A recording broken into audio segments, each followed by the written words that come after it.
Bismillah ar-Rahman ar-Rahim. Mr. President, Mr. Secretary General, Excellencies, ladies and gentlemen. Congratulations, Mr. President, on your election as the President of the 75th session of the United Nations General Assembly. A distinguished person of your wisdom and caliber at the helm of this assembly brings comfort during these extraordinary times we face. I also wish to express our heartfelt appreciation to the outgoing President for his excellent stewardship of our work through unforeseen challenges. Mr. Secretary General, my country applauds your sincere hard work during these tiring times. A handful though we are, we dedicated ourselves to the principles of this world body and declare our faith in the support of the Charter of the United Nations. Mr. President, these were the first words that the first permanent representative of the Maldives to the United Nations, the Honorable Ahmed Hilmi Didi, spoke at this chamber 55 years ago. 55 years ago, we declared our firm conviction that the United Nations is the chief architect of peace. 55 years later, our conviction remains stronger than ever.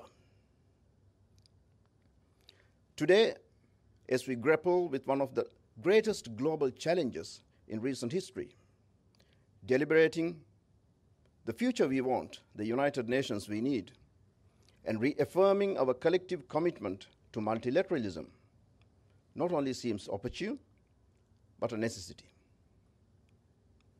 The stark and tragic images of COVID-19 pandemic still remain etched in our minds. Healthcare workers treating patients on makeshift beds, undertakers struggling to bury the dead, empty roads, empty schools, empty airports, and the eerie silence blanketing it all. In the Maldives, a vibrant and thriving nation, our lives came to a standstill almost overnight. With no tourists, revenue declined and debt increased. The economy is set to contract for the first time in a decade. Responding quickly to the COVID-19 health impacts was our first priority. We immediately declared a national health emergency. President Saleh established the National Emergency Operations Center and chaired the committee's meetings himself. We boosted testing capacity, established COVID treatment facilities, mobilized and trained healthcare workers. The dedication of our frontline workers in ensuring effective provision of quality healthcare and uninterrupted services has been extraordinary. Our second priority was to minimize shock to the economy and support households and businesses.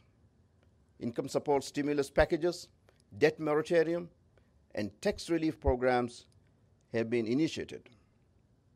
Social security, including universal health insurance, single-parent support, and elderly pensions, have continued, despite many logistical and financial challenges. A national task force on response and recovery has been constituted, and it has prioritized building resilience into our post-COVID action plan. The aim is to ensure that the development gains we have made over the past decades are not eroded, to ensure that development projects promised and planned go forward without delay, and to ensure that our commitment to the 2030 agenda, ensuring that no one is left behind, does not remain unfulfilled. Mr. President, there are many lessons that can be learned from COVID-19. First, the asymmetries in the international system have been laid bare like never before. Whether it be the unevenness of the impacts, the digital divide, the deep shocks due to disruptions in supply chains, No country has been spared from these impacts.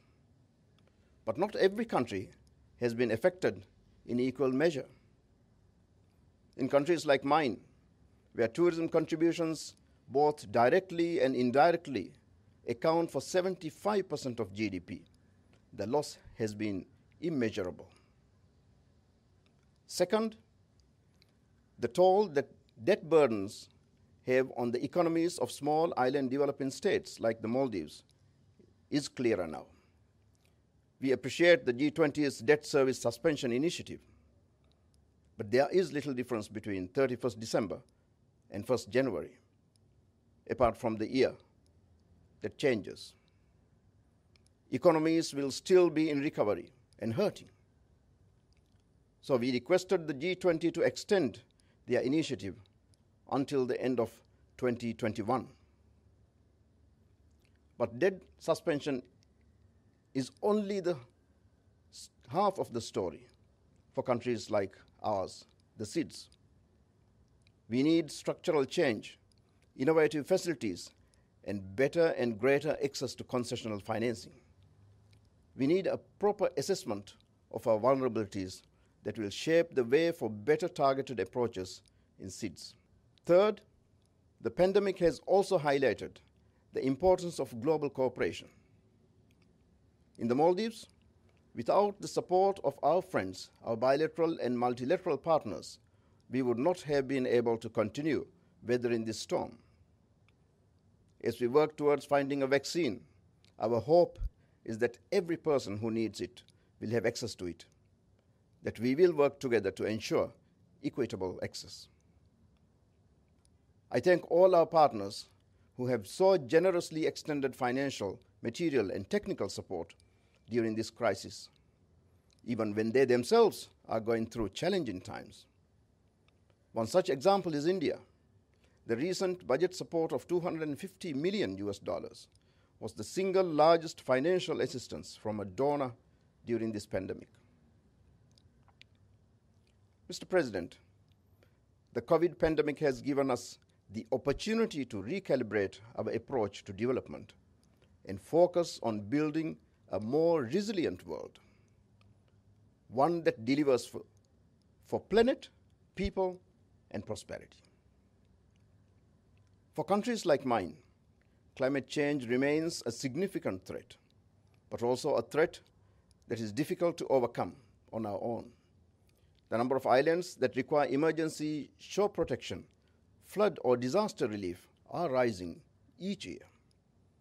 The frequency and severity of these events are pushing towards the limits of adaptation. There is also an increasing trend on the slow onset events such as sea level rise. For the Maldives, the impacts of climate change are no longer the future. For us, it is our lived reality. But climate change does not discriminate. It does not recognize borders, big or small, rich or poor. Every nation is facing the impacts, although at different scales and magnitudes. Climate change is a risk multiplier. It continues to threaten the international security. Our hope is in realizing the lofty ambitions of the Paris Agreement. What we need is stronger NDCs by all countries. We will most certainly submit ours. We need actual realization of pledges made, including financial commitments. We need easier and faster access to finance. Climate financing has to be new, additional, and predictable in nature, and rolled out now to achieve the target we set in 2015. Adaptation is no longer something to plan for in the future. It is our everyday. As we rebuild our economies after COVID, it must not be business as usual. We have to use this as an opportunity to build back greener. In doing so, no country should be left alone. This is another opportunity to reduce emissions to keep global temperatures rise below 1.5 Celsius. Let us make the road to Glasgow one that is paved with meaningful action that includes all. Meaningful action is also required towards the protection of our oceans. Millions of people rely on the ocean and its bounty for their survival. For Maldivians, as custodians of over 90,000 square kilometers of the Indian Ocean, it is part of our identity, our way of life, our economy. This is why protecting the ocean from the harmful impacts of marine plastic pollution is crucial for us and many other countries like us. President Solih announced here at the General Assembly last year our pledge to phase out single-use plastic by 2023. We continue to work with like-minded countries for an effective international framework to this end. We have committed to the protection of 20% of our own waters and are also committed to working with the Global Ocean Alliance towards achieving the global target of protecting 30% of the ocean in the coming years. Friends, it is our shared responsibility to preserve and sustainably use the ocean and all of its bounty. Let us not fail, not on our watch. Mr. President, ensuring human rights is fundamental to a progressive society and sustainable development.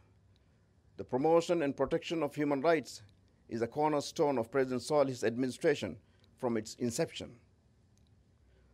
Of the core human rights conventions, Maldives has ratified 7 and withdrawn several of the reservations to CEDAW.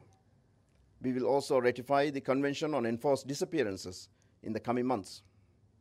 The Child Rights Protection Act and the Juvenile Justice Act are recent examples of our efforts to align our legal instruments with international obligations.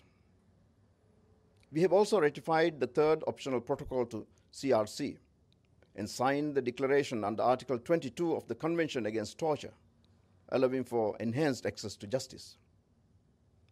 We firmly believe that a rights-based approach focuses on the empowerment of all segments of the society, especially women and youth.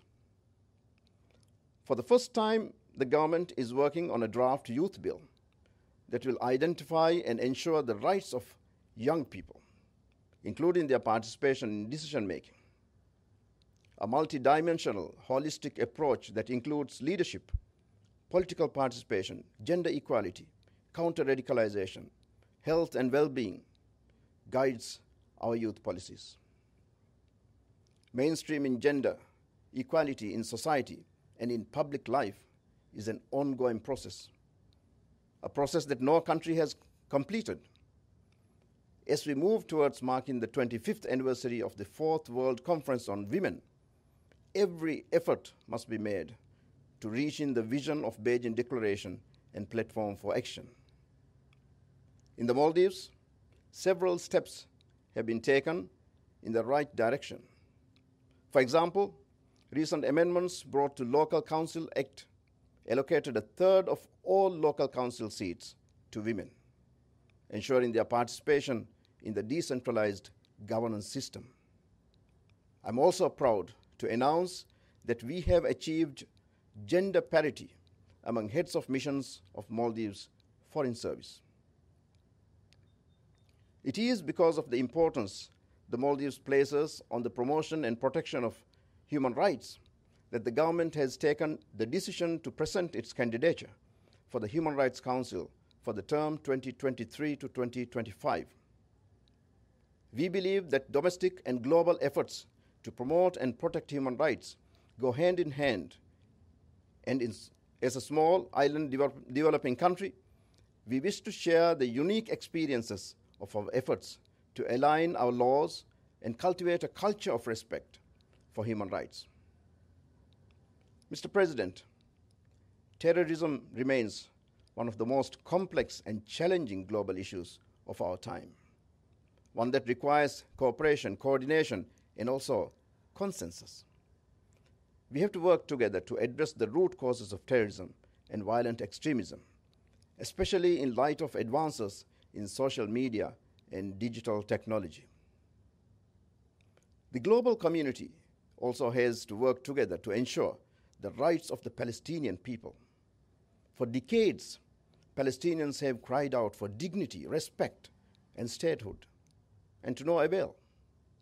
We reiterate once again our call for a two-state solution on the basis of the pre-1967 borders, with East Jerusalem as the capital of Palestine. The Rohingya people continue to endure extreme deprivation and hardships. We will not stand by and stand witness to genocide. We will do all we can to challenge the mistreatment, displacement, and wanton killing of the Rohingya people.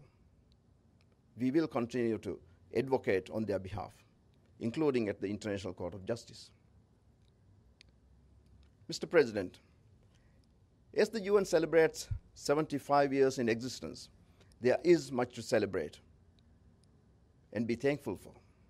The UN helped shape an international order following years of war and strife. The UN gave the world a platform to share its problems and prepare solutions. The UN gave countries like mine, the smallest of the smallest, an equal voice, a place at the table, the ability to contribute and to make a difference. It remains the best hope for the security of small states like mine. Yes, we all agree that the United Nations needs reform to come to terms with the current membership and the current times, but we cannot dispute that the UN is still necessary. The UN still presents the best hope for humanity, the best opportunity for cooperation, the best platform for dialogue, and the best check against the rising tide of ultra-nationalism and xenophobia. Excellencies, ladies and gentlemen, we must once again come together, determined to uphold peace, preserve fundamental human rights, human dignity, and the worth of every person and every nation, large and small. We must once again commit to practice tolerance, promote dialogue over war, and employ global cooperation for the advancement of all people. We must once again come together, resolute in our commitment to the principles of the United Nations, to revive the true spirit of multilateralism, to herald in a truly just and happier world. Mr. President, a handful though we are, the Maldives stands ready to do our part, just as we did 55 years ago. I thank you.